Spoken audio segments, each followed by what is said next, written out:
On a ce système des catastrophes naturelles en France qui est, à mes yeux, un vrai trésor national et qu'il faut préserver. On a aussi une très grosse équipe statistique au sein de la fédération, ce qui, je pense, est une force et qui permet aussi de factualiser un certain nombre de choses et donc de jouer notre rôle de manière plus efficace dans le débat public. Finalement, les assureurs ont toujours su répondre présent. L'assurance, en réalité, si on regarde les balbutiements de l'assurance, plusieurs milliers d'années, ça a toujours su épouser l'évolution du risque. La raison d'être de la fédération, c'est faire avancer la société en confiance. En France, on l'oublie assez. On est un pays où on est extrêmement bien couvert et pour un prix qui, à la fois, si on le rapporte à la valeur du bien qu'on protège et par rapport à ce que peuvent payer nos voisins européens ou pire aux États-Unis, est quand même très attractif. On a aujourd'hui une situation de couverture du risque en France qui est très bonne. La duration moyenne d'une assurance vie, c'est 13 ans. On peut pas regarder les soubresauts au jour le jour d'un placement. Les assurés vont conserver en moyenne pendant 13 ans. Parfois, il y a un certain décalage, on le voit sur un certain nombre de sujets, entre l'expression médiatique d'un problème et sa réalité statistique. L'assurance, c'est bien plus que des contrats et des sinistres. C'est un pilier économique, un acteur clé de la résilience face aux crises et un secteur qui doit faire face à une transformation technologique et à l'émergence de nouveaux risques. En 2024, selon l'étude de France Assureurs, les assureurs ont géré 13 millions de sinistres, soit 1 toutes les 2 secondes. Une statistique impressionnante qui souligne l'importance des assureurs auprès des Français. Aujourd'hui, je suis enchanté de recevoir le directeur général de France Assureurs, Paul Esmen. Il va nous livrer les portes de la fédération qui représente toute la profession, tout le secteur de l'assurance, pour parler de l'ensemble de ces sujets et de l'avenir d'un secteur qui nous concerne tous, de près ou de loin. Alors, bienvenue au micro du podcast. Comment tu vas, Paul ? Eh ben, ça va très bien. Bonjour à tous. Pour commencer, est-ce que tu pourrais te présenter dans la façon dont tu le souhaites ? De la façon dont je souhaite, je m'appelle Paul, j'ai 44 ans, je suis marié, je suis père de 2 enfants, un garçon de 10 ans, une fille de 7 ans. Professionnellement, je suis tombé dans l'assurance il y a 20 ans, comme on choisit souvent son premier métier, c'est-à-dire que le hasard ou la chance, il y a une part conséquente et j'y suis encore 20 ans après, preuve que je me suis pas trop trompé. Un secteur qui te plaît beaucoup. Ouais. Avant de rentrer dans le vif du sujet, j'ai un petit jeu. Je vais te demander de piocher en fait dans la petite boîte. Tu as plusieurs questions. Soit c'est des questions un peu à trous, soit des questions un peu perso, des questions un peu drôles. Alors, si mon quotidien pro était une série Netflix, l'épisode 1 s'appellerait...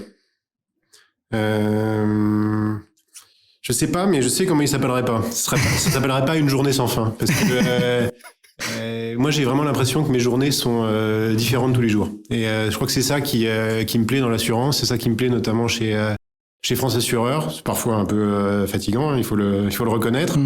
Parfois un peu déroutant, mais il y a quand même cet aspect, on sait jamais au début d'une semaine de quoi on va s'occuper. Alors, j'ai fait un peu un brief de savoir ton parcours sur Internet, sur LinkedIn. Tu vas me dire si je me trompe ou pas.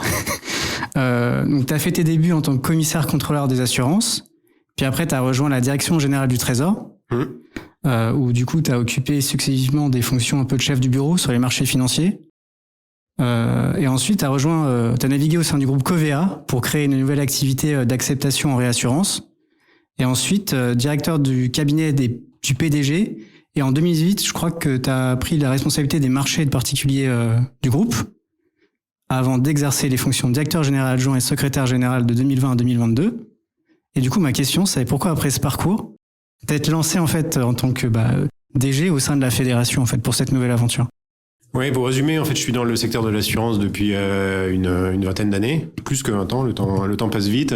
J'ai passé 10 ans dans la fonction publique, j'ai passé 10 ans en compagnie et maintenant je suis directeur général de la fédération. Donc j'ai finalement regardé toujours un peu le même secteur, même si à des moments je suis allé regarder aussi d'autres secteurs économiques, mais d'abord avec un regard de superviseur / régulateur, avec un regard d'acteur et maintenant avec un regard de dirigeant de la fédération. Donc c'est finalement gravité autour d'un sujet qui est toujours un peu le même, mais avec des fonctions et des rôles qui sont différents.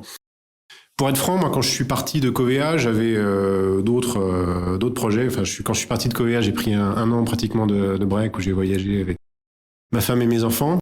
Et quand je suis revenu, j'avais envie de regarder des choses différentes et j'avais fait une formation pour devenir arbitre de litiges juridiques. Je n'ai pas du tout une formation juridique à la base, mais c'est des sujets qui m'ont toujours intéressé. Et donc, j'avais un peu envie de me spécialiser là-dedans et de voir si je pouvais développer une activité économique là-dedans. Et évidemment, j'ai été rappelé par le monde de l'assurance. Florence Hussmann, qui est la présidente de France Assureur, que j'avais connue il y a plus de 20 ans, puisqu'on était tous les deux à l'autorité, enfin ce qui s'appelait à l'époque la commission de contrôle des assurances. Moi, j'étais totalement junior, elle en était secrétaire générale. M'a rappelé et m'a proposé de travailler à ses côtés à la fédération, ce que j'ai accepté avec plaisir. Preuve que je continue à aimer l'assurance au bout de 20 ans. Alors, avant de se lancer aussi, j'avais une question signature du podcast. Mais si ton métier devait être un sport, quel serait-il ? Je sais pas. Un sport collectif, j'imagine, déjà, parce que je pense que c'est vraiment une aventure collective. De toute façon, l'entreprise, en général, c'est par construction une aventure collective. Je pense que ça prend une dimension encore plus importante dans une fédération, parce qu'il y a une dimension collective sur l'animation des équipes et une dimension collective avec l'ensemble des membres qui constituent la fédération. Alors, quel sport collectif ?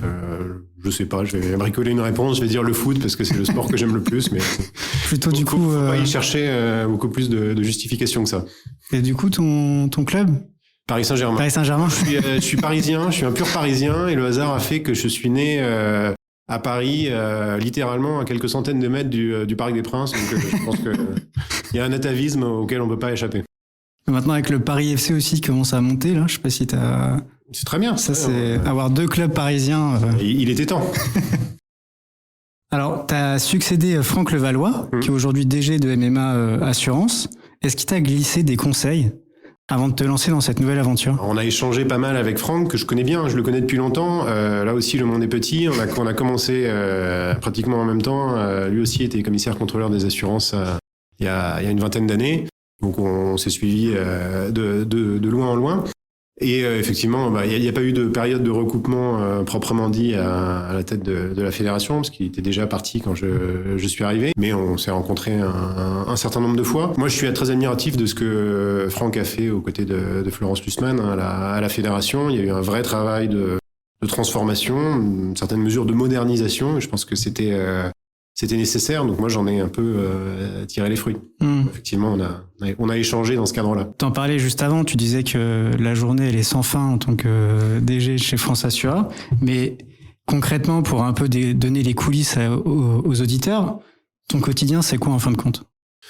Mon quotidien est celui dirigeant d'une fédération professionnelle. Donc il y a un travail de représentation, de défense des intérêts de la profession. C'est quand même la raison pour laquelle les fédérations professionnelles sont constituées. Donc il y a un travail d'affaires publiques, comme on dit, ou de lobbying auprès de la classe politique, auprès des parlementaires, de plus en plus auprès de Bruxelles, puisqu'il y a une partie importante, une partie conséquente de notre norme, corpus réglementaire qui est au niveau européen.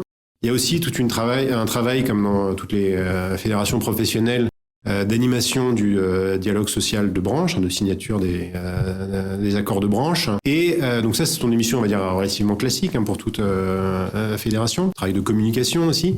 Il y a des sujets qui sont quand même très propres à la Fédération de l'assurance. Alors il y a tous les travaux d'expertise. On a beaucoup d'équipes qui sont très expertes sur les différentes branches d'assurance.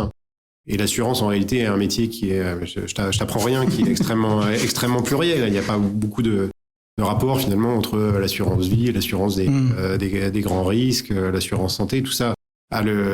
C'est des couvertures de risques. Il y a le vocable d'assurance, ce sont des activités qui sont quand même assez distinctes les unes des autres. Donc, on a des directions qui sont expertes sur chaque typologie de sujet. Aussi une très grosse équipe statistique au sein de la fédération, ce qui je pense est une force et qui permet aussi de factualiser un certain nombre de choses et donc de jouer notre rôle de manière plus efficace dans le débat public. Parce que parfois, ce dont je me doutais avant de rejoindre la fédération, et ce que je constate en tant que citoyen, et ce qui me marque encore plus maintenant que je suis à la fédération, c'est que parfois on a un manque dans le débat public de factualisation, d'objectivation, et donc je trouve ça très utile qu'on soit capable d'apporter un peu des éléments objectifs au débat public. Peut-être que je pourrais compléter en disant ça, c'est probablement un aspect qui est assez méconnu.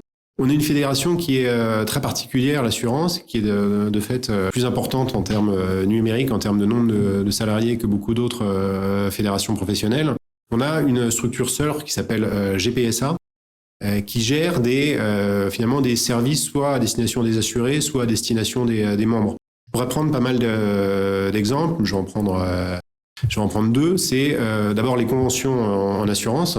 Quand on a un sinistre, en général, c'est un sinistre qui implique plusieurs personnes. Par exemple, un sinistre auto est assez rare statistiquement que la personne en face ait le même assureur. Donc, pour éviter qu'il y ait des flux trop complexes sur, je l'ai dit tout à l'heure, 13 millions de sinistres par an, il y a un certain nombre de conventions qui ont été mises en place entre les assureurs. On a une structure qui est en charge de gérer ça pour justement faire que ça soit fluide et qu'il n'y ait pas en permanence sur un sinistre donné des péréquations qui seraient extrêmement complexes. Un autre exemple qui est au service des assurés, c'est sur toutes les assurances obligatoires. Il y a, en contrepartie de l'obligation d'assurer, une obligation pour les assureurs en général de proposer une assurance. Et il y a ce qu'on appelle un bureau central de tarification qui est en charge, quand un assuré ne trouve pas d'assureur, d'aller en désigner un, et de fixer le tarif. Et donc ça, c'est aussi une des missions qui est animée par une des structures qui dépend de GPSA. Ok. Donc c'est très pluriel en réalité. Et du coup, je me posais une question aussi, c'est pour diriger une telle institution, qui est quand même un rôle assez central, comme tu le dis là, ça fait quoi de représenter en fait ça? Parce que tu te dis à un moment, tu pars d'entité, je dirais groupe, et maintenant limite tu représentes, moi, France Assureur, c'est comme si tu représentes pas toute l'assurance en France, en fin de compte, avec des intérêts qui sont multiples. Peut-être t'as des petites structures qui ont des intérêts peut-être pas les mêmes que des grands groupes ou des gros assureurs. Ça, tu le vois comment par rapport à ça? Mais qu'est-ce que ça représente? Ça représente déjà une fierté, une certaine responsabilité aussi.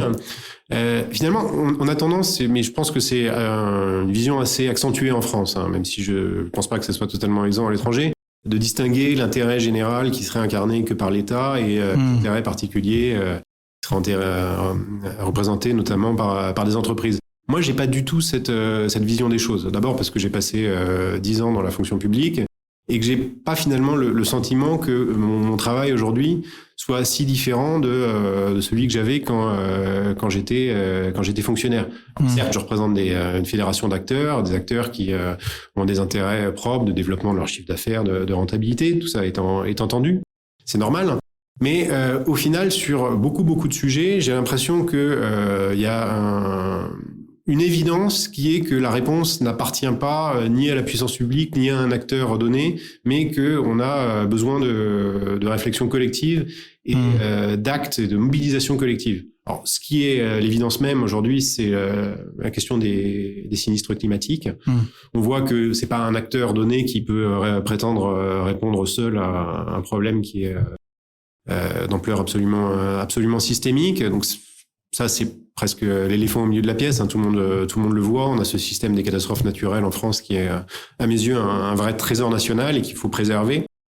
Mais c'est vrai sur d'autres sujets. Sur la question de la santé, par exemple, on a parfois tendance à opposer sécurité sociale et complémentaire santé. Moi, j'ai pas du tout cette vision des choses. Je l'ai pas, évidemment, à la fédération, mais je l'ai pas non plus en tant que citoyen et je l'ai jamais eu. Je pense vraiment que c'est un continuum et qu'on est finalement qu'on a une mission qui est complémentaire. La raison d'être de la fédération, c'est à faire avancer la société en confiance. Et j'y crois vraiment. C'est pas quelque chose qu'on met sur les murs, qu'on met sur des documents et qu'on oublie ou qu'on met dans un coin. C'est vraiment quelque chose qui doit guider notre action. Et par rapport à ça, comme tu le dis, le secteur il a beaucoup évolué ces dernières années. Comment la fédération elle a réussi à suivre ce mouvement en fin de compte pour continuer à répondre aux intérêts des assurés, mais des assureurs également? Je crois que le risque, il évolue en permanence. Alors on a bien sûr un sentiment qui est probablement réel sur certains aspects d'accélération sur beaucoup de facettes du risque aujourd'hui, des risques aujourd'hui, mais c'est pas un phénomène qui en soi dans sa nature propre est nouveau. Quand on pourrait prendre 1000 exemples, mais quand les véhicules automobiles sont apparus, tout d'un coup il y a eu besoin d'assurance, il y a eu une assurance obligatoire qui s'est créée. Finalement, les assureurs ont toujours su répondre présent. L'assurance, en réalité, si on regarde les balbutiements de l'assurance, à plusieurs milliers d'années. ça a toujours su épouser l'évolution du risque, et donc c'est pas une problématique nouvelle qui apparaîtrait aujourd'hui. Alors bien sûr, les choses, le rapport au temps est différent aujourd'hui. On a des phénomènes qui se développent beaucoup plus rapidement. Répondre aux problématiques, par exemple, d'assurance cyber, on voit qu'on n'a pas le même horizon de temps qu'on a pu avoir pour faire face au développement de l'assurance auto dans les années 50. Mais en réalité, il n'y a rien de nouveau. Il n'y a rien de nouveau dans la nature du développement des risques, et il n'y a rien de nouveau dans la manière qu'on a de pouvoir y répondre. C'est-à-dire que les fondamentaux de l'assurance, ils n'ont pas changé et ils ne changeront pas. C'est-à-dire qu'on aura toujours besoin d'avoir une capacité de mutualisation, une capacité de comprendre le risque et d'essayer de pouvoir le tarifer et donc de pouvoir le mesurer. Et on aura toujours besoin d'avoir une stabilité juridique. Il n'y a rien de pire en matière d'assurance d'avoir des œillères sur les maths ou sur le droit, quoi. Il faut finalement, j'avais un ancien patron qui disait l'assurance c'est des maths et du droit. Et je pense qu'il y a un certain nombre d'autres choses, notamment l'expérience client. Mais je pense fondamentalement que c'est très vrai. En tout cas, ce sont des éléments nécessaires qui sont absolument incontournables. On a parfois un peu tendance à l'oublier au travers d'initiatives réglementaires malencontreuses, mais on a besoin de stabilité. Et du coup, comme tu le dis là, par rapport aux nouveaux défis qui émergent, que ce soit le climat, la transformation numérique avec l'IA, on voit il y a un grand essor avec l'IA et l'IA Act aussi, que ce soit aussi l'inflation et les évolutions réglementaires. Comment vous arrivez à accompagner les membres par rapport à ça? Et tu le disais, tu parlais un peu de lobbying, à faire un peu protéger les intérêts aussi, et pas non plus rajouter comme on souvent dit, moi je travaille sur Solvabilité 2. Là, il y a la révision qui arrive et souvent il y a les assureurs qui disent on veut quand même de la simplification. Par rapport à tout ça, comment vous arrivez en fait à répondre aux exigences et à porter l'intérêt par rapport au pouvoir public? Moi, je dirais pas, mais c'est peut-être un peu de la sémantique, accompagner les membres. Parce qu'en réalité, pour moi, il n'y a pas une fédération d'un côté et des membres de l'autre. C'est la fédération, c'est l'ensemble des membres. Alors bien sûr, il faut faire en sorte que le tout soit supérieur à la somme des parties, comme toujours. Et on s'y emploie au quotidien. Il y a des permanents au sein de la fédération qui travaillent dur justement pour arriver à atteindre cet objectif. Mais on est organisé au travers d'un conseil exécutif tout en haut, ensuite de fédérations thématiques. Et finalement, la position de la fédération, c'est l'expression collective de la position des membres. Et c'est pour ça qu'on est, à mon sens, efficace. C'est parce qu'on est capable de mettre autour de la table, d'une manière réactive, des experts sur chaque sujet, qui savent exactement ce dont ils parlent, qui savent exactement ce dont ils ont besoin pour faire leur métier, et qui savent comment répondre, parce que c'est eux qui sont au contact du client, qui sont en mesure de répondre aux besoins qui sont exprimés par les assurés. Ça c'est la première chose, c'est être capable de définir des positions qui sont l'expression de ce qu'on considère être l'intérêt collectif. Ensuite, il y a un travail effectivement d'influence, de lobbying. Pour moi, c'est pas un gros mot. C'est le principe d'une démocratie. Il y a des groupes d'intérêts qui défendent leurs intérêts, et ensuite il y a des personnes élues qui choisissent. C'est le fonctionnement même d'une démocratie, mais c'est la capacité à essayer de définir une solution qui soit la meilleure d'un point de vue collectif, ce qui n'est pas un travail toujours aisé, mais qui est un travail qui est extrêmement intéressant. Et quelle est du coup l'action phare, alors que ce soit sur l'année 2025 que vous avez pu réaliser au sein de France Assureur, ou même sur la trajectoire de 2026? Florence Sussman, qui est présidente de France Assureur, vient d'être réélue pour un troisième mandat. Et elle a défini 2 priorités pour ce troisième mandat, qui sont en réalité pas totalement nouvelles, mais qui sont vraiment exprimées comme des priorités. Et c'est important qu'elle le soit. C'est l'Europe et les territoires. C'est-à-dire, évidemment, l'importance d'une mobilisation européenne, à la fois dans un cadre d'une Europe qu'on voit changer dans un cadre géopolitique qui est bougé, qui est bouleversé, et donc une capacité à faire entendre notre voix sur des sujets qui sont de plus en plus prégnants, tels que la souveraineté européenne, l'importance d'avoir des financements qui restent en Europe. Et de l'autre côté, les territoires, mais pour moi, il n'y a pas d'antagonisme là-dessus, parce que finalement, si je prends l'exemple du financement de l'économie, avoir une Europe forte, avoir une Europe souveraine, c'est avoir des PME qui fonctionnent bien un peu partout sur les territoires. Donc être capable de répondre à leurs problématiques, être capable de répondre aussi aux besoins des assurés particuliers. Et donc il y a un continuum dans tout ça. Tu avais participé aussi à l'échange avec la délégation aux entreprises sur le sujet, les entreprises face aux nouvelles conditions assurantielles. Et en regardant l'échange, c'était sur Public Sénat, il y avait un constat qui était flagrant. Enfin, il y avait beaucoup d'entreprises ou même des agriculteurs qui n'arrivaient plus à s'assurer faute de coûts trop élevés, ou que même en cas de sinistre, souvent ils n'étaient pas indemnisés à 100%, il y avait des difficultés. Qu'est-ce que toi tu peux dire par rapport à ce sujet-là ? Mais je dirais pas qu'il y a beaucoup d'entreprises qui n'arrivent pas à s'assurer. Je nie pas la réalité un certain nombre de difficultés qu'il faut regarder en face. Mais précisément, ça rejoint ce que je disais tout à l'heure sur le besoin d'objectiver les choses. Parfois, il y a un certain décalage, on le voit sur un certain nombre de sujets, entre l'expression médiatique d'un problème et sa réalité statistique. Et c'est la raison pour laquelle on a un besoin criant, et je m'en rends compte chaque jour davantage, d'objectiver les choses, de mettre des chiffres sur des situations. Encore une fois, il ne s'agit pas de minorer les problèmes ou de dire s'il n'y a que 10 cas, on ne va pas s'en préoccuper. Ouais. Même s'il y a 10 cas, il faut les traiter.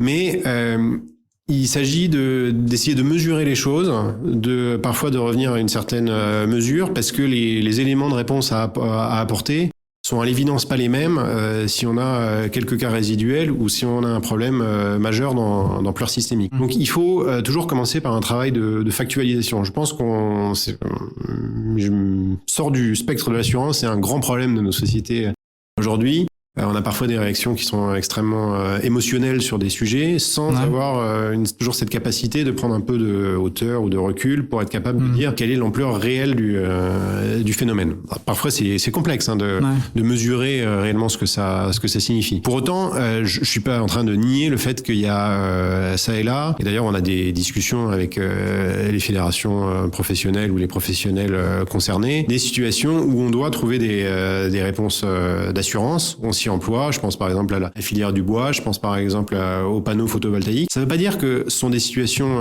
inassurables au sens propre du terme, où il n'y a aucune solution. C'est-à-dire que il y a souvent des règles de l'art qu'il faut respecter, il y a des pratiques qu'il faut respecter, et il faut qu'il y ait une bonne connaissance, une bonne diffusion de tous ces éléments, justement pour ensemble parvenir à une situation d'assurabilité. Mais souvent, on emploie un peu à tort et à travers le terme assurabilité, c'est très ou inassurabilité. Ouais. C'est assez à la mode en ce moment de dire il y a un problème d'assurabilité, une crise d'assurabilité. Parfois, déjà, la crise n'existe pas, en tout cas pas avec l'ampleur qu'on prétend lui donner. Et parfois, on se trompe de problème. C'est-à-dire qu'on voit le problème par le petit bout de la lorgnette et parfois le problème est d'abord totalement autre avec des conséquences assurantielles. En fait, l'idée, c'est vraiment de poser les chiffres, les stats, et après de voir concrètement... C'est à la fois de poser les chiffres et les statistiques, et à la fois de s'interroger toujours pour savoir d'où vient le problème, et de savoir si on s'attaque vraiment aux causes ou aux conséquences. Pour moi, une illustration assez concrète de ça, c'est la situation de la couverture des émeutes, avec notamment la situation assez dramatique qu'on a connue en Nouvelle-Calédonie. Je rappelle les chiffres, c'est 2024, des émeutes qui ont représenté pratiquement 1 milliard de sinistralité pour les assurances. Il y a tout mouillé 150 millions de primes par an en Nouvelle-Calédonie, toutes branches confondues. Et qui donc doivent servir à la fois à indemniser les sinistres, on va dire, normaux, classiques. Et donc on voit bien que pour absorber quelque chose d'une ampleur comme ça, avec des périodes de retour qui sont inconnues mais qui pourraient revenir demain, il n'y a pas de modèle assurantiel. C'est pas, on peut se mentir et se dire on va trouver une solution. La réalité n'est alors peut-être qu'on peut trouver un partenariat public-privé. C'est une autre question qui pourrait revenir sur la table. Mais ce que je veux dire, c'est est-ce que le problème, dans ce cas-là, c'est un problème d'assurabilité ou est-ce que c'est un problème de maintien de l'ordre ?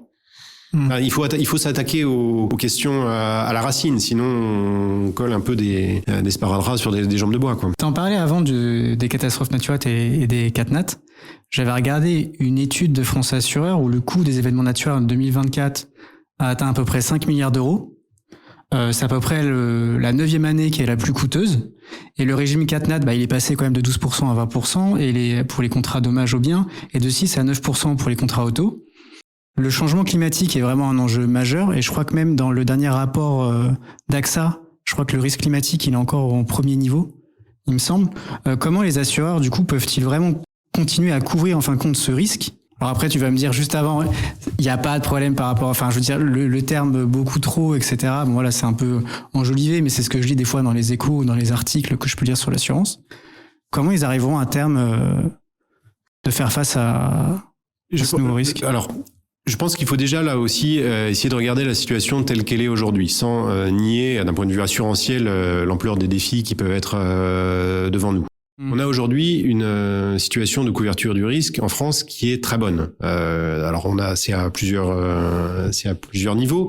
On a d'abord une couverture du risque lui-même, si on prend le risque de particulier, le risque habitation, où quasiment toute la population est couverte. Et on a l'impression que c'est normal d'un point de vue, en tout cas que c'est partout pareil. C'est pas du tout partout pareil. Si on regarde dans certains pays d'Europe, même des pays très développés, on a des taux de couverture qui vont être 30, 50%. Donc c'est pas quelque chose d'uniforme. Donc déjà c'est un beau succès. Ça veut dire que alors que c'est en pas mal de cas c'est pas une assurance obligatoire, ça veut dire que j'en déduis quand même que les assureurs font bien leur travail. C'est-à-dire que l'offre semble rencontrer la demande et finalement si les assurés décident de s'assurer, c'est parce qu'ils y trouvent leur compte. Finalement on arrive à s'assurer en France pour un prix qui est rapporté à la valeur du bien reste assez modique.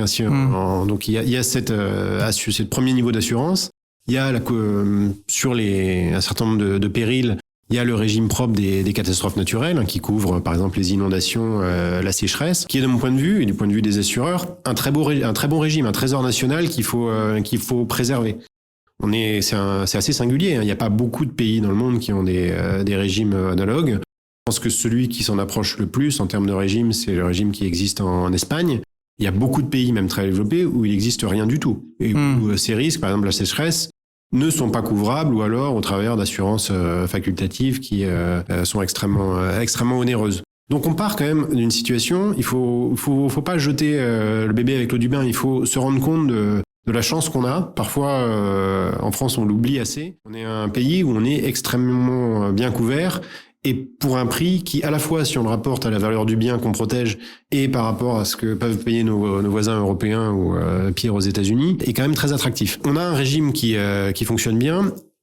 Et précisément, tout l'enjeu, c'est de répondre aux défis du changement climatique, qui sont pluriels. Moi, je regarde les choses d'un point de vue assurantiel, pour que la France reste assurable demain. Et il n'y a pas une réponse unique, il n'y a pas une baguette magique. Très évidemment, il y a un sujet de prévention qui est absolument central là-dedans, et qui appartient pas uniquement aux assureurs. Mais quand je disais qu'il y a une complémentarité entre tous les acteurs, je pense que la question du changement climatique, de l'adaptation en l'occurrence au changement climatique, est l'exemple type. C'est-à-dire que il faut que les pouvoirs publics jouent leur rôle sur l'aménagement du territoire, sur l'entretien des digues, sur aussi des décisions qui sont pas faciles d'un point de vue politique publique, et notamment pour les élus locaux qui devront les prendre, de dire il y a des zones qui ne sont plus habitables, parce que d'abord c'est pas un problème d'assurance, c'est un problème d'habitabilité, de risque. Donc ce sont des décisions qui sont complexes, qui sont même parfois vraiment difficiles à prendre pour des élus. Il y a un rôle pour les entreprises, il y a un rôle pour les assureurs, à l'évidence. Il y a un rôle pour les particuliers dans la culturation à la prévention. Et donc, on doit finalement se sentir dans une situation de complémentarité. On a tous probablement à hausser le niveau de jeu sur le sujet, mais je constate quand même que il y a un mouvement qui est à l'œuvre. Et la prévention, pour toi, c'est vraiment l'élément clé pour un peu l'avenir de l'assurance, parce que j'entends beaucoup, notamment, alors moi c'est marrant parce que quand j'entends prévention, je suis plus sur l'assurance santé que l'assurance en elle-même, que ça soit sur les dommages ou auto. J'avais lu un article récemment, je crois que c'était dans les Échos, où il parlait de la prévention et d'en fait que les assureurs, au-delà de l'aspect mutualisation des risques, etc., que la prévention pourrait potentiellement réduire les risques émergents. Ça, pour toi, tu le vois aussi dans ce sens-là ? Mais là encore, c'est pas quelque chose de tout à fait nouveau. C'est-à-dire que la prévention a toujours été au centre de l'assurance, à la fois pour réduire le risque et donc pour réduire la prime d'assurance, qui est par nature corrélée au risque sous-jacent. C'est vrai que c'est un peu différent de poser la question sur de l'assurance d'entreprise ou sur de l'assurance de particulier. Je mets, on va dire, les pros plutôt côté particulier de ce point de vue-là. Sur l'entreprise, en tout cas pour les entreprises d'une certaine taille, ça a toujours été le cas. Il y a toujours eu ces réflexes. Il y a un véritable dialogue. C'est pas est-ce que vous m'assurez oui ou non, c'est comment est-ce qu'on peut faire pour faire évoluer les conditions. Il y a des sprinklers qui se sont répandus assez largement dans les entreprises, par exemple. Il y a cette approche de gestion des risques qui a un sens et qui en a. C'est pas vraiment quelque chose de nouveau. Ça prend une dimension nouvelle avec ces questions d'adaptation au changement climatique. Et les particuliers, c'est quelque chose qui est plus complexe. D'abord parce qu'il n'y a pas la même acculturation, sensibilité aux sensibilisations au risque, et parce que il faut le dire, l'adaptation, par exemple, au changement climatique, qui est l'exemple qu'on prenait à l'instant, ça peut être assez coûteux. Parfois, il n'y a pas la capacité pour l'assurer de mettre en place les mesures d'adaptation. C'est pour ça que nous, on défend beaucoup des dispositifs type fonds Barnier. Il faut que ça joue toute son ampleur, toute l'ampleur possible, pour accompagner notamment les particuliers sur un certain nombre de travaux qui permettent de diminuer la vulnérabilité des biens face au changement climatique, en l'occurrence. Mais il y a en amont toute une acculturation au risque qu'il faut faire. C'est-à-dire, aujourd'hui, on est dans une situation vraiment paradoxale. On a fait un certain nombre d'études ou d'enquêtes d'opinion sur le sujet, et on voit bien finalement que les gens ont beaucoup plus conscience du risque qu'on le pense. C'est d'ailleurs pas extrêmement surprenant. Il y a beaucoup de reportages télé, il y a beaucoup de choses sur Internet. On voit des images assez chocs, notamment sur les inondations. Même la sécheresse qui produit pas des images aussi chocs, aussi spectaculaires. Les gens, en ont conscience, notamment dans les zones les plus exposées. Par contre, quand on pose la question suivante, est-ce que vous savez, du coup, en termes de prévention, ce qu'il faudrait faire? Les gens savent pas du tout. Okay. Et donc c'est cette étape. Cette étape supplémentaire qu'il faut franchir et qu'il faut franchir collectivement. Et des illustrations de ce qu'on met en place au travers de France Assureur, c'est sur ce volet de sensibilisation, c'est un certain nombre de fiches pratiques, de frises en cas de catastrophe naturelle, comment réagir, qui doit faire quoi à quel moment. Donc à la fois en amont et en aval lorsque le sinistre se produit. En fait, en plus, en ce moment, on parle beaucoup d'éducation financière. Maintenant, après, on va parler éducation assurantielle aussi, ou éducation à la gestion des risques. Mais bien sûr, c'est absolument fondamental. Maintenant, on voit beaucoup de digitalisation du secteur, surtout avec l'essor d'InsurTech et l'arrivée de l'IA, qui monte quand même pas mal en puissance en France. Quels sont les chantiers prioritaires identifiés par France Assureur sur ces sujets-là ? Je pense que le chantier numéro 1, c'est de faire en sorte d'avoir une IA qui soit responsable et qui prenne en compte la réalité des risques ou des menaces.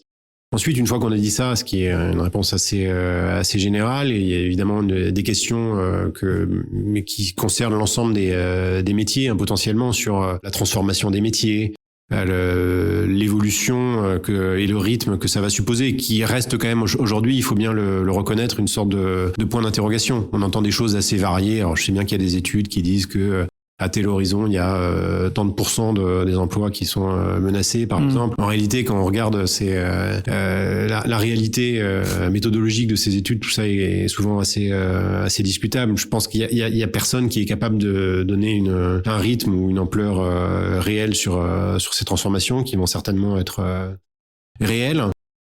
Moi, je dirais que il y a un certain nombre de sujets qui sont propres à chaque acteur, ne serait-ce que parce qu'au sein d'une fédération, la réalité, c'est quand même que les acteurs sont en concurrence les uns avec les autres, bien sûr. Et il y a un certain nombre de sujets qui sont à regarder ou à considérer de manière collective. Je vais prendre un exemple, une illustration en assurance. Toute la réglementation, et notamment celle sur le devoir de conseil, est fondée sur le fait que c'est un humain. C'est-à-dire on doit lui fournir un certain nombre d'informations, s'assurer qu'il a compris, comprendre ses besoins. Qu'est-ce qui se passe si demain l'assuré confie à une IA agentique le rôle d'aller souscrire pour lui le contrat d'assurance, et que c'est cette IA qui se présente, quid du devoir de conseil, quid de l'information précontractuelle? de tous ces éléments qui sont objectivement extrêmement complexes, parfois beaucoup trop complexes, mais personne n'a vraiment réfléchi encore à tout ça. Et ça fait partie des réflexions qu'on doit poser sur la table d'un point de vue collectif pour essayer d'y apporter les meilleures réponses.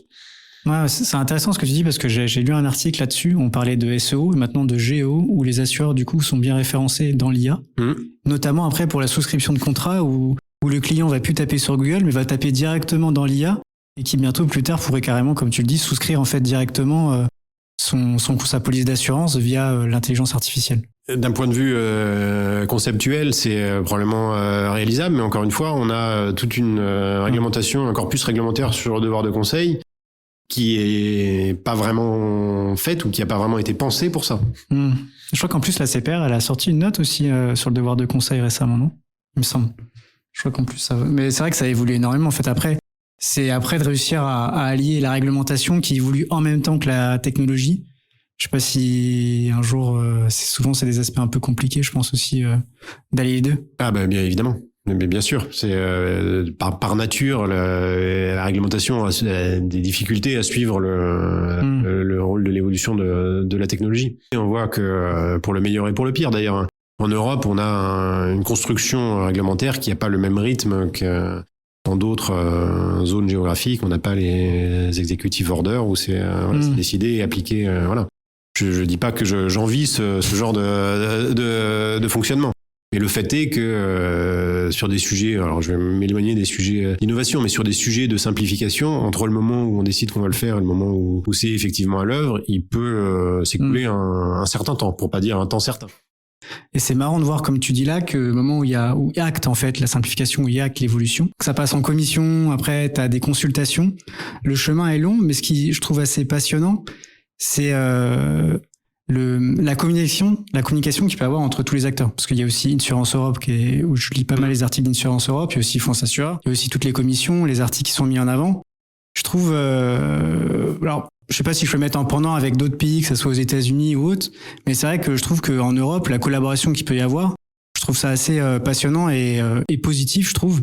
Même si souvent j'entends, ouais, mais en fait, c'est trop long, on aimerait que ça aille beaucoup plus vite. Je pense que c'est bien aussi des fois de se dire, bah, ça prend un peu plus de temps, mais c'est réfléchi que de partir directement, on casse le truc, on simplifie tout. Je vais pas m'opposer à ça. Effectivement, je pense qu'il faut prendre le temps nécessaire pour la réglementation. En tout cas, il faut s'assurer que les besoins ont été pris en compte, correctement identifiés, qu'on part d'une situation qui soit clairement identifiée, qu'on ait factualisé un peu les choses. Maintenant, au-delà de ça, c'est vrai que maintenant, sur des sujets de simplification, sur lesquels, par nature, on aimerait que ça aille plus vite, hein, même si on peut mettre tout ce qu'on veut sous le vocable de simplification, on est dans une espèce de paradoxe en Europe, c'est-à-dire qu'on demande aux mêmes personnes qui ont créé la réglementation initiale, alors les gens peuvent avoir à la marge changé, puisque les parlementaires peuvent un peu changer, mais globalement, c'est une certaine constance. On leur demande aux mêmes personnes de simplifier. Par définition, quand ils sont arrivés la première fois à un point d'équilibre, ils ont tendance à considérer que ce point d'équilibre est le meilleur auquel ils pouvaient aboutir, en tout cas en fonction du jeu de contraintes. Donc c'est presque normal d'un point de vue humain que ce travail mette un certain temps. Ça se voit par exemple sur CSRD, sur les sujets de taxonomie. Alors après, j'avais aussi un point sur l'inflation. Oui. Et au vieillissement de la population et aux crises économiques qui affectent aussi l'assurance vie des Français. Alors même si ça reste quand même le produit phare en France, là dernièrement il y a eu l'impôt improductif. Enfin, je sais pas si on a entendu parler de ça récemment sur ce sujet-là. Les actifs boursiers aussi qui évoluent beaucoup avec comme tu l'évoquais, la géopolitique, Trump à un moment donné aussi avec les taxes sur les douanes, etc., où ça a beaucoup fluctué. Enfin, je l'ai vu sur mon assurance vie à ce moment-là. Et souvent, je lis des articles où ils disent ça va devenir beaucoup plus difficile pour le secteur pour se protéger et rendre ça accessible. Moi, j'ai aussi la conviction qu'une assurance vie, c'est le long terme. Des moments où ça va être un peu plus tendu, des moments où ça va remonter. Comment ça, tu vois cette situation-là à l'instant T ou même sur le long terme? Tu as utilisé les bons termes, précisément le long terme. C'est une assurance vie, la duration moyenne d'une assurance vie, c'est 13 ans. Donc on peut pas regarder les soubresauts au jour le jour d'un placement où les gens, quand les assurés vont conserver en moyenne pendant 13 ans. Faut jamais oublier ça. Des discours un peu alarmistes. Moi, honnêtement, je suis dans le secteur de l'assurance depuis plus de 20 ans. J'en ai entendu un certain nombre. Ce que j'observe, c'est que le succès de l'assurance vie ne se dément pas. Que à chaque crise, ou en tout cas à chaque situation économiquement un peu compliquée, ça a plutôt renforcé l'assurance vie que le contraire. Preuve qu'il y a une véritable confiance dans ce produit. Et j'ai tendance à penser que c'est tant mieux parce que c'est derrière il y a puisqu'il y avait ce débat sur productif, improductif. Je vais pas commenter les amendements spécifiquement du PLF. Il y en a tous les jours des nouveaux. Il faut pas être trop alarmiste. On verra le point d'arrivée de tout ça. Mais sur le caractère productif ou improductif, encore une fois, il faut regarder les faits. Il faut pas avoir des idées préconçues. Et quels sont les faits? C'est que l'assurance vie a beau être sur une de ses parties, c'est-à-dire les fonds en euros, un produit sécurisé, garanti. Si on regarde l'assurance vie, c'est 2/3 de l'assurance vie qui vont financer les entreprises, à peu près 1/4 de l'assurance vie qui sont des financements en actions, donc c'est des investissements qui sont à l'évidence extrêmement productifs. Même sur le solde, ça va financer des dettes publiques. Ouais. Ce serait un peu paradoxal de considérer que quand on finance les autoroutes, les ponts, la santé, les retraites, on est improductif. Enfin, chacun peut avoir sa définition du financement de l'économie, du bon financement de l'économie. Mais il faut aussi avoir la lucidité ou le recul de regarder ce qui est utile à nos sociétés dans leur ensemble. Et quel message t'aurais aimé faire passer aux assurés qui sont souvent un peu éloignés en fait des grandes entreprises, enfin sur leur assureur macroéconomie ou microéconomie, mais qui sont aussi directement concernés, qui sont pas dans le vif du sujet? Tu leur dirais quoi? Je leur dirais que les assureurs veulent être des partenaires de confiance. Et je veux pas que ce soit un slogan, je veux que ce soit la réalité. Et les assureurs dans leur collectivité veulent vraiment ça. Et c'est les débats qu'on a toujours autour de la table au sein de France Assureurs. Si j'ai un message à faire passer aux assurés, c'est les assureurs sont là pour vous. Et quand je dis les assureurs, c'est pas seulement au sens juridique du terme, les compagnies d'assurance, c'est l'écosystème de l'assurance et pratiquement 300 000 personnes en France, en comptant les experts, les distributeurs. Il faut pas uniquement s'adresser à sa compagnie d'assurance quand il y a un besoin spécifique, on veut souscrire un contrat. C'est-à-dire qu'il y a des réponses possibles pour l'évaluation d'une situation, que ce soit une situation financière, une situation d'évaluation des risques, de protection, de besoin de prévoyance. Et les assureurs ont vraiment à cœur de jouer ce rôle. Pas être là pour se contenter de vendre des contrats, mais pour accompagner dans la durée leurs assurés. Alors maintenant, on va un peu s'éloigner, mais si tu devais associer une chanson à ton parcours professionnel, ça serait quoi? Eh ben, j'en sais rien. Non, tu me prends un peu de court. Je peux te dire une chanson que j'aime bien, mais alors je peux bricoler pour te dire que c'est un rapport avec mon parcours professionnel. Highwayman, la version de Johnny Cash. Ok. Alors, il y a l'idée d'un éternel retour, donc peut-être qu'on peut faire le lien avec l'assurance. Et t'as quand même eu un parcours qui était assez riche. Qu'est-ce que t'as appris en fin de compte tout au long de ton carrière tout au long de ta carrière, et que t'aurais aimé partager? Je dirais, c'est peut-être un peu trop tarte à la crème, l'importance du collectif. Mais c'est à la fois évident et moi j'aimerais insister là-dessus parce que j'y crois vraiment. Je pense vraiment que l'intelligence collective est essentielle. Que parfois on se trompe, on est tous un peu prisonniers de nos rentes intellectuelles, de nos schémas de pensée, et que se confronter à des gens qui pensent autrement, ça enrichit les choses. Fondamentalement, quand on prend la peine d'écouter les gens, même les gens qui ont des positions totalement opposées aux nôtres, on se rend compte que c'est rarement absurde ce qu'ils pensent. Ça peut arriver, hein. Mais c'est finalement assez rare.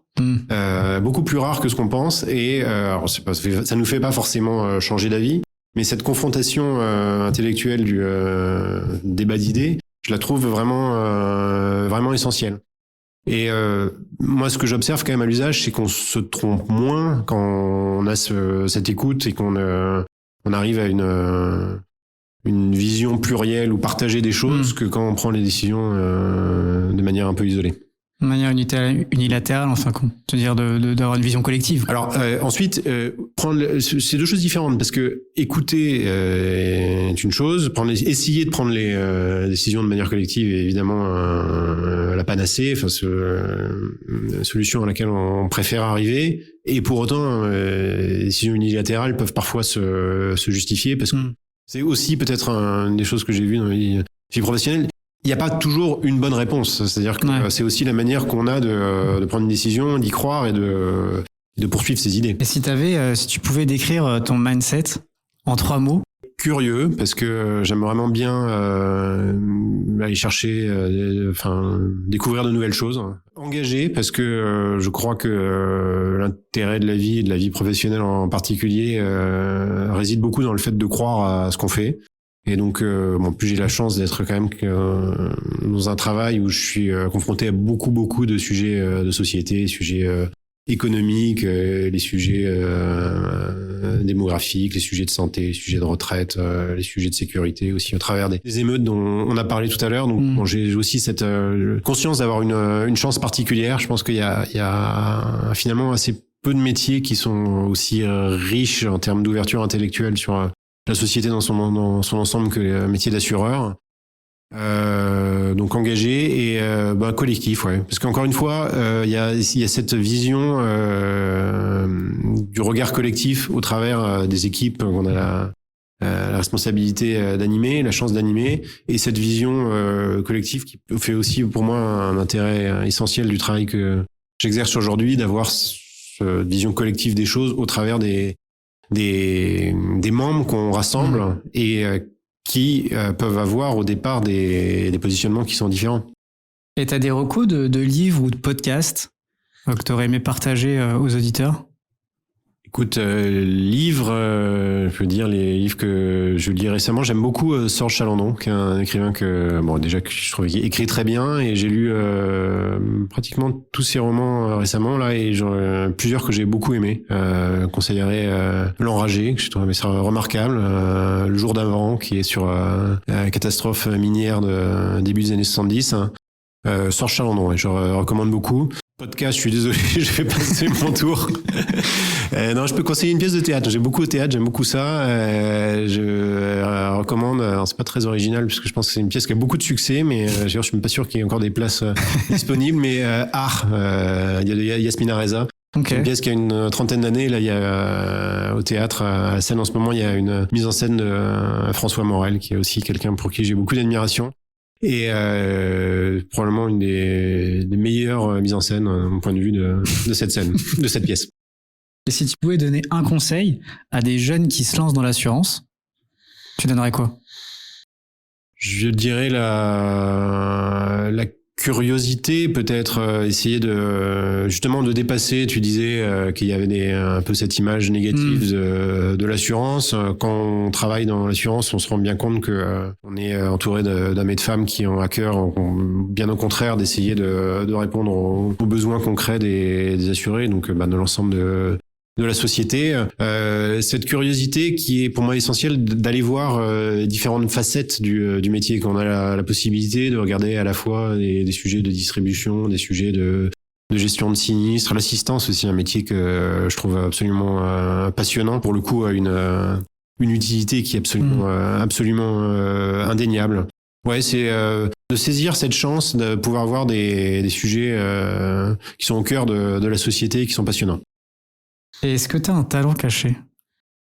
Un talent caché, c'est une question de start-up, ça, non? Non, mais ma femme travaille dans le milieu des startups, et je sais que c'est une question qu'elle pose toujours dans ses entretiens de recrutement. Mais j'aurais dû bosser parce que je sais pas moi-même ce que je répondrais à ça. Non, peut-être. J'espère en tout cas la capacité de simplification, de résumer des problématiques parfois très complexes en des termes relativement simples. En tout cas, j'espère. Et enfin, si tu devais, alors là c'est un petit challenge, mais je pense que tu vas le relever, mais si tu devais résumer en une phrase l'avenir de l'assurance, Je ne sais pas. C'est une question complexe, mais je pense que on parlait de fondamentaux de l'assurance. Je pense l'assurance va certainement épouser les évolutions des risques sous-jacents comme elle l'a toujours fait, mais je pense que les fondamentaux, en réalité, on rejoint ce que je disais tout à l'heure, vont pas fondamentalement changer. C'est-à-dire que pour pratiquer le métier, il y aura toujours finalement besoin des mêmes choses. Alors certes, il y aura certainement des évolutions dans le rapport à l'assurance, dans les parcours clients, dans la distribution, dans un tas de domaines. On parlait de l'intelligence artificielle, ça va certainement changer les choses, changer l'expertise. Mais la capacité d'évaluer le risque et le souhait et le besoin d'être des partenaires de confiance, ça, à mon sens, ça ne changera pas. Est-ce que tu aurais un invité à me recommander pour un prochain épisode ? Moi, je suis très intéressé par le secteur de la santé, qui je pense est un secteur qui est très mal connu en France finalement. Les sous-jacents du secteur de la santé, c'est quelque chose d'extrêmement complexe. Moi, j'en apprends honnêtement tous les jours au travers de mon métier aujourd'hui sur notamment l'industrie pharmaceutique, la manière dont les prix des médicaments sont fixés, le fait que c'est pas les mêmes entre les différents pays, le fait que certains pays, même développés, ont accès à des nouvelles technologies médicales beaucoup plus tard que d'autres. Ça, c'est des sujets qui sont absolument essentiels, puisque finalement, ça touche à notre confort de vie, à notre espérance de vie en bonne santé. Je pense que c'est des sujets qui sont extrêmement méconnus. Qui sont quand même assez liés à la protection des risques et donc à l'assurance. Donc peut-être interroger des économistes de la santé et des gens qui soient capables de faire le pont entre ces problématiques générales et les complémentaires santé, c'est un éclairage qui, à mon avis, serait intéressant. Merci beaucoup pour l'échange. C'était hyper intéressant d'avoir partagé les coulisses de France Assure et les perspectives de l'avenir de l'assurance. Donc merci beaucoup. Merci à toi et merci à tous. Un grand merci d'avoir écouté l'épisode, j'espère qu'il t'aura plu. Pour me donner de la force, mets 5 étoiles ou un commentaire sur ta plateforme préférée et partage à ton entourage. Moi je vous dis très bientôt dans un prochain épisode d'Assurance sans coulisses.